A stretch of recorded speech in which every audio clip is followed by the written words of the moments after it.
జర్నలిస్టులకు రైల్వే ప్రయాణ రాయితీను రద్దు చేయడాన్ని నిరసిస్తూ టీడబ్ల్యూజే ఆధ్వర్యంలో సికింద్రాబాద్ రైల్వే నిలయం ముందు జర్నలిస్టులు ఆందోళన చేపట్టారు. జర్నలిస్టుల సంక్షేమాన్ని విస్మరించి కేంద్ర ప్రభుత్వం తీసుకున్న ఈ నిర్ణయాన్ని వెంటనే వెనక్కి తీసుకోవాలని డిమాండ్ చేశారు. ఇక రైల్వే పాస్ సౌకర్యాన్ని పునరుద్ధరించడంతో పాటుగా పూర్తి ఉచిత ప్రయాణ సౌకర్యం కల్పించాలని కోరుతూ రైల్వే అధికారులకు వినతి పత్రం అందజేశారు.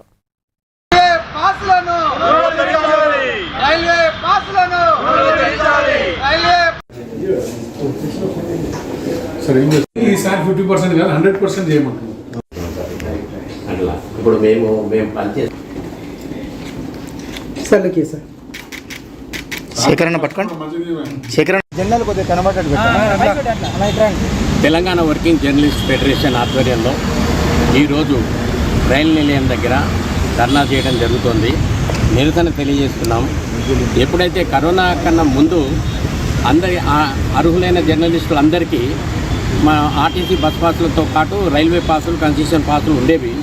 అయితే ఎప్పుడైతే కరోనా వచ్చిందో కరోనా సందర్భంగా కొన్ని రకాల కేటగిరీలకు తీసేసినట్లే మాకు కూడా జర్నలిస్టులు కూడా తెలంగాణ వర్కింగ్ జర్నలిస్ట్ ఫెడరేషన్ ఆధ్వర్యంలో ఈరోజు సికింద్రాబాద్ రైలు నిలయం ముందు జర్నలిస్టుల ఆందోళన చేయడం జరుగుతుంది. జర్నలిస్టుల పాసులను పునరుద్ధరించాలని చెప్పి డిమాండ్ చేస్తూ ఫెడరేషన్ పిలుపు మేరకు ఇలా ధర్నా చేయడం జరిగింది. ముఖ్యంగా కేంద్ర ప్రభుత్వం జర్నలిస్టుల పాసులను రద్దు చేసి వారికి దాదాపు 5 సంవత్సరాలు కావస్తుంది. అయినా రాష్ట్రాలకు వ్యతిరేకంగా, ప్రజలకు వ్యతిరేకంగా దీన్ని పరిపాలన చేయదలుచుకున్నారా? అసలు మోడీ గారు ఏమనుకుంటారు? ఈ పార్లమెంట్ కట్టారు, సంతోషం. మరి పార్లమెంట్లో నడవడానికి కారణం మీడియానే కదా. మీడియా వార్తలు కవరేజ్ చేసే మీడియానే కదా. Print media, electronic media, web media, ఇవాళ చాలా పెద్ద ఎత్తున సోషల్ మీడియా కూడా వస్తుంది.